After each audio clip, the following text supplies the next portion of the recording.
Hello everyone, I Pragya Pandey welcome you all to the online platform of Rouse Academy for Competitive Exams. आप सभी लगातार news में सुन रहे होंगे कि राजस्थान में सबसे बड़ा लिथियम का रिजर्व मिल गया है, इनफैक्ट जम्मू कश्मीर से भी बड़ा। What if I tell you कि ये न्यूज़ फेक है? जी हाँ, आपने सही सुना। जो मैं बोलने जा रही हूँ, जो हम इस टॉपिक में डिस्कस करेंगे, ये मेरा क्लेम नहीं है, ये क्लेम है जीएसआई का। चलिए समझ लेते हैं आखिर पूरा मुद्दा है क्या।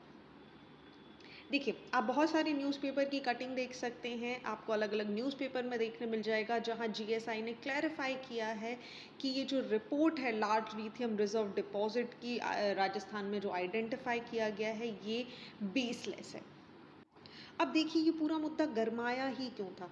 इसके गरमाने की वजह थी राजस्थान के कैबिनेट मिनिस्टर जिन्होंने एक ट्वीट किया था, मिनिस्टर ऑफ माइंस हैं, जिन्होंने एक ट्वीट किया था that recent survey completed by the GSI in Nagaur Degna Tehsil has made it clear that there is an abundant reserve of lithium which is more than Jammu and Kashmir।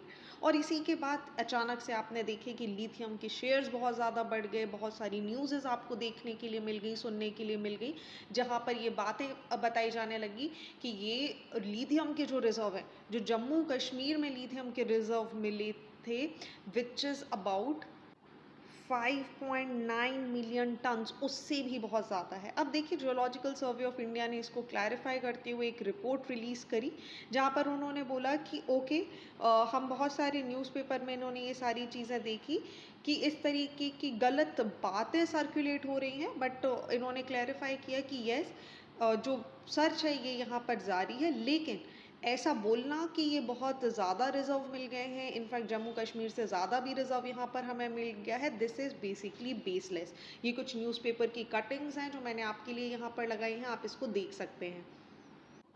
So these are the few news जो आपको यहाँ पर देखने मिलेंगी। तो as of now जब तक GSI की तरफ से कोई क्लियर स्टेटमेंट नहीं आ जाता, जैसा जम्मू कश्मीर के कॉन्टेक्स्ट में हमें देखने मिला था, तब तक हम इस पूरे क्लेम को यहाँ पर बेसलेस मानकर चलने वाले हैं।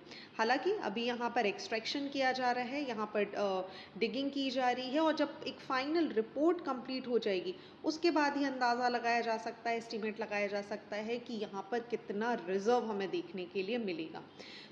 इसके पहले आपको पता है 5.9 मिलियन टन्स के लिथियम रिजर्व देखने के लिए मिले थे जम्मू एंड कश्मीर में, जो कि भारत की कहीं ना कहीं आप देखेंगे डिपेंडेंसी को ख़त्म भी कर सकते हैं। तो चलिए समझ लेते हैं आखिर ये पूरी बात है क्या। देखिए जब हम लिथियम की बात कर रहे हैं तो आप याद रखेंगे ये मिला है डेगना नागौर डिस्ट्रिक्ट राजस्थान से देखने के लिए आप मिलेगा। इम्पॉर्टेंट क्या है, आप ये हिल का नाम याद रखेंगे, ये मिला है रेवांट हिल पर। ठीक है, ये डेगना को सराउंड करती है और ये वही हिल है जहाँ पर 1914 में ब्रिटिशर्स ने वर्ल्ड वॉर के टाइम पर इनको टंगस्टन भी यहाँ पर मिला था। तो आप याद रखेंगे ये वही रेवांत हिल्स की हम यहाँ पर बात कर रहे हैं, डेंगना के जो आसपास आपको देखने मिलती हैं, जहाँ से टंगस्टन मिला था। और इसी टंगस्टन का जो यूज़ है वो ब्रिटिश आर्मी ने, जैसा मैंने आपको बताया, फर्स्ट वर्ल्ड वॉर के टाइम यहाँ पर किया था, अपने जो वॉर मटीरियल्स हैं उन्हें बनाने के लिए। हालांकि आज़ादी के बाद इसका जो यूज़ है टंगस्टन का, इस फील्ड का जो यूज़ है, यहाँ से जो टंगस्टन निकाला जाता था उसका यूज़ सर्जिकल इंस्ट्रूमेंट्स बनाने के लिए, एनर्जी इंस्ट्रूमेंट बनाने के लिए और हेल्थ सेक्टर में भी इसका इस्तेमाल किया गया। आज की डेट में अगर हम बात करें तो ये रेवांत जो क्षेत्र है, यहाँ पर लगभग 1500 से भी ज़्यादा लोग इस क्षेत्र में काम करते हैं। हालांकि 1992 और 93 का पीरियड वो है जब चाइना की जो चीप एक्सपोर्ट पॉलिसीज़ थी, जिसकी वजह से आप देखेंगे जो टंगस्टन है वो इस क्षेत्र से मिलने वाला टंगस्टन चाइना के टंगस्टन के मुकाबले में एक्सपेंसिव हो गया, जिसकी वजह से बहुत सारे लोगों की यहाँ से नौकरियाँ चली गई और जो यहाँ पर एक्सट्रैक्शन था उसको भी यहाँ पर लिमिट कर दिया। तो ये तो थी एडिशनल इन्फॉर्मेशन जो आप याद रखिएगा। चलिए अब इसी के साथ बात कर लेते हैं उस के बारे में पे ये पूरा का पूरा न्यूज़ आर्टिकल हम डिस्कस कर रहे हैं। जी हाँ, लिथियम। देखिए, लिथियम की जब हम बात करते हैं तो आज की डेट में इसकी इतनी डिमांड है, चाहे आप इलेक्ट्रिकल व्हीकल्स की बात कर लीजिए, आप मोबाइल लैपटॉप्स के बनाने के लिए बात कर लीजिए, आप कोई भी चीज़ देखेंगे जहाँ पर चार्जेबल बैटरीज का इस्तेमाल किया जा रहा है। Each and every single thing now a days required a lithium. और इसी की वजह से, इसकी इतनी डिमांड की वजह से इसको एक टर्म भी दिया गया है which is the white gold. ठीक है, आप मुझे बताएंगे यूजुअली हम वाइट गोल्ड और किस चीज़ को बोलते हैं, कमेंट सेक्शन में मुझे बताइएगा ज़रूर। अब हम लिथियम की बात करते हैं तो ये केमिकल एलिमेंट है जिसका सिंबल आप देखेंगे Li से इसको यहाँ पर डिनोट किया जाता है and it stands on atomic number 3। इसको ग्रीक वर्ड से डिराइव किया गया है लिथियोस से, जिसका मतलब होता है पत्थर। अब देखिए, इसकी खास बातें अगर हम कुछ देखें तो ये लोएस्ट डेंसिटी होता है सारे मेटल्स में। ये रिएक्ट कर जाता है बहुत विगरसली जब इसको वाटर के साथ इसका मेल जोल आपको देखने मिलेगा। ये एक नॉन फेरस मेटल है, मतलब अलोह, हिंदी में अगर हम बोले जहाँ पर लोहा नहीं है। ठीक है, आज की डेट में अगर आप भारत को देखेंगे तो ये पूरी तरीके से लिथियम को इंपोर्ट कर रहा है। ठीक है, साथ ही लिथियम की अगर आप बात करेंगे तो ये दुनिया की सबसे ज़्यादा सॉफ्टेस्ट और सबसे ज़्यादा हल्का मेटल भी आपको देखने मिलेगा। मतलब ये इतना ज़्यादा सॉफ्ट होता है कि आप जो आपका वेजिटेबल कट करने वाला नाइफ होता है, अगर आप उससे कट करेंगे तो ये कट जाएगा। और ये इतना लाइट वेट होता है कि ये पानी पर आसानी से फ्लोट करने लगता है। साथ ही ये जो अपने अंदर एनर्जी है, ये केमिकल एनर्जी को स्टोर करता है और बाद में इसी एनर्जी को ये इलेक्ट्रिक एनर्जी में कन्वर्ट कर देता है। जो हिंदी मीडियम के विद्यार्थी इस वीडियो को देख रहे हैं उनके लिए मैं इसको आसान भाषा में बोल दूं कि ये रासायनिक ऊर्जा को संग्रहित करेगा और इसे विद्युत ऊर्जा में परिवर्तित कर देगा। इसकी डिमांड की वजह से ही इसे मैंने आपको बताया कि वाइट गोल्ड के नाम से जाने लगा, क्योंकि ये रिचार्जेबल बैटरीज में इसका इस्तेमाल होता है। ये सॉफ्ट है, सिल्वरी वाइट कलर का मेटल होता है और इसकी डिमांड की वजह से आप देखेंगे इसे वाइट गोल्ड के नाम से भी जाना जाता है। आज आप घर में देख लीजिए, कोई भी इलेक्ट्रिक चीज़ जो मैंने आपको बताया, कोई भी गैजेट आप उठा के देख लीजिए, सभी में आपको लिथियम देखने के लिए मिल जाएगा।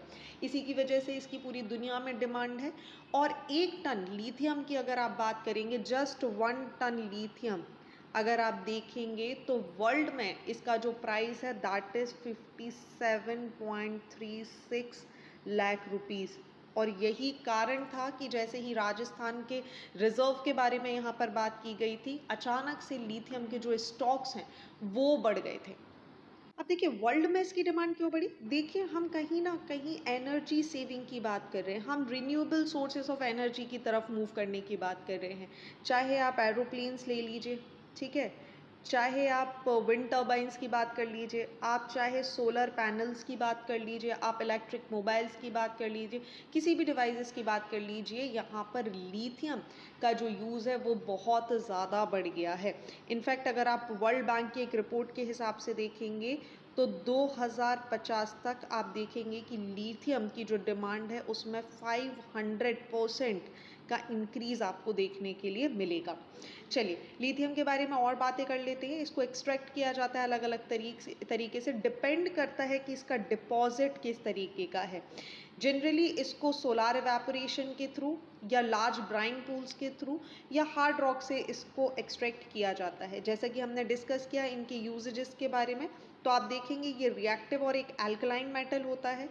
इसका जो इम्पॉर्टेंट कंपोनेंट है वो लैपटॉप, मोबाइल और इलेक्ट्रॉनिक व्हीकल्स की बैटरीज बनाने में इस्तेमाल किया जाता है। इसके अलावा इसका इस्तेमाल आप थर्मो न्यूक्लियर रिएक्शंस में भी देखेंगे। साथ ही इसका यूज़ किया जाता है अलॉयज को बनाने में विद एल्यूमिनियम एंड मैग्नीशियम। ये इम्प्रूव कर देता है स्ट्रेंथ और उनको हल्का बनाने में। अगर हम बात करें तो मैग्नीशियम लिथियम अलॉय को आर्मर प्लेटिंग के लिए यहाँ पर इस्तेमाल किया जाता है। एल्यूमिनियम और लिथियम अलॉय को जब यूज़ किया जाता है तो इसका एयरक्राफ्ट्स बनाने में, बाइसिकल फ्रेम्स को बनाने में और हाई स्पीड ट्रेन्स को बनाने में भी इसका इस्तेमाल होता है। Extremely very very important. So make sure कि आप इसको बहुत अच्छे से देखते चलें। अगर आप इस पूरे डिस्कशन का कोई पीडीएफ चाहते हैं तो आप हमारे टेलीग्राम चैनल राव अकेडमी से जुड़ सकते हैं, वहाँ आपको इसका पीडीएफ मिल जाएगा, that to a free of cost.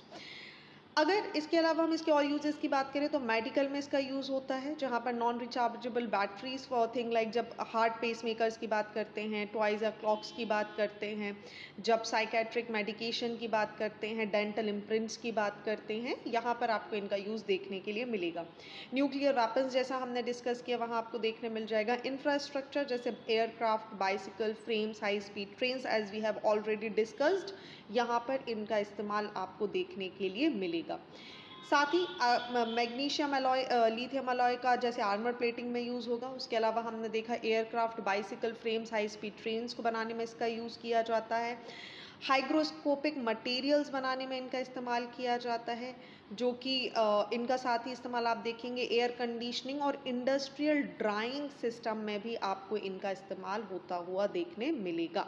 ठीक है, तो हम इसे बोल सकते हैं कि ये एक तरीके से ऑल पर्पस मेटल आपको देखने के लिए मिल जाएगा। अब देखिए, एक अगर आप देखेंगे तो एक लिथियम का ट्रायंगल आपको विश्व भर में देखने मिल जाएगा, जो कि है चिली, बोलिविया और अर्जेंटीना। ठीक है, ये तीनों मिलकर वर्ल्ड का जितना सबसे ज़्यादा लार्जेस्ट जो लिथियम है वो आपको यहीं से देखने के लिए मिलेगा। तो जैसा हमने अभी डिस्कस किया, लिथियम ट्रायंगल कौन से क्षेत्र आपको देखने मिल जाएंगे? एंडीज रिच लिथियम रिजर्व आपको देखने मिलेंगे अर्जेंटीना, बोलिविया और चिली की बॉर्डर्स पे। ये ट्रायंगल कॉन्सेंट्रेट करता है बहुत सारे सॉल्ट पैन्स का, जहाँ पर आप देखेंगे अटाकामा डिजर्ट और नेबरिंग एरियाज जो एरिड एरियाज हैं उसके आसपास आपको ये देखने मिल जाएगा। यहीं से वर्ल्ड का लार्जेस्ट लिथियम रिजर्व, लगभग 54% लिथियम का रिजर्व इसी क्षेत्र से आपको देखने के लिए मिलता है। हालांकि इंडियन नेवी ने भी बहुत ज़्यादा इंटरेस्ट इसमें दिखाया है लिथियम ट्रायंगल में, क्योंकि लिथियम का जो यूज़ है वो लियोन बैटरीज में होगा, जो कि फ्यूचर सबमरीन्स जब जिनकी बात की जाती है उसमें इनका इस्तेमाल आपको देखने के लिए मिल जाएगा। अगर हम मेजर ग्लोबल लिथियम रिजर्व्स की बात करें तो देखिए इसका एक क्रोनोलॉजी आपको देखने मिल जाएगा। Chile, Australia and Argentina top countries हैं इसके रिजर्व में। वर्ल्ड का सबसे ज़्यादा जो लार्जेस्ट रिजर्व है विच इज़ दी 21 मिलियन, वो आपको बोलिविया में देखने मिल जाएगा, जैसा हमने अभी भी डिस्कस किया। उसके बाद आपको अर्जेंटीना और Chile and America then China में आपको इसका कॉन्सेंट्रेशन देखने के लिए मिलेगा। चाइना में आज की डेट में 5.1 मिलियन टन का रिजर्व यहाँ पर है और इसी की वजह से ये बहुत बड़ा एक्सपोर्टर बन के दिखाई देता है। भारत में अगर हम इसकी कंडीशन की बात करें तो देखिए इंडिया पूरी तरीके से आज की डेट में जो लिथियम है इसको यहाँ पर इंपोर्ट करता है। ठीक है, भारत को अपने अगर कुल इंपोर्ट की लिथियम इंपोर्ट की बात करें तो उसका 53.76 जो % है वो चाइना से लेना पड़ता है। ठीक है, इसीलिए आप देखेंगे भारत ने अलोन 2020 और 21 में 6000 करोड़ रुपए से भी ज़्यादा का लिथियम जो है वो इंपोर्ट किया था। और यही वजह थी, जैसे ही राजस्थान और आपको जम्मू कश्मीर के रिजर्व देखने मिले, इंडियन गवर्नमेंट और बाकी सब लोग भी इस बात से बहुत खुश हो गए थे कि finally this is the time जब आप आत्मनिर्भर भारत की ओर बढ़ सकते हैं। सो ये डिस्कवरी की सिग्निफिकेंस आपको समझ आ जाएगी। डोमेस्टिक बैटरीज में हमें चाहिए, इंडिया का जो इंपोर्ट है वो यहाँ पे ख़त्म हो जाता, चाहे आप इलेक्ट्रॉनिक व्हीकल्स की बात करें या इंडिया का जो गोल है कार्बन एमिशन को कम करने के लिए, वहाँ भी ये आपको देखने के लिए मिलेगा।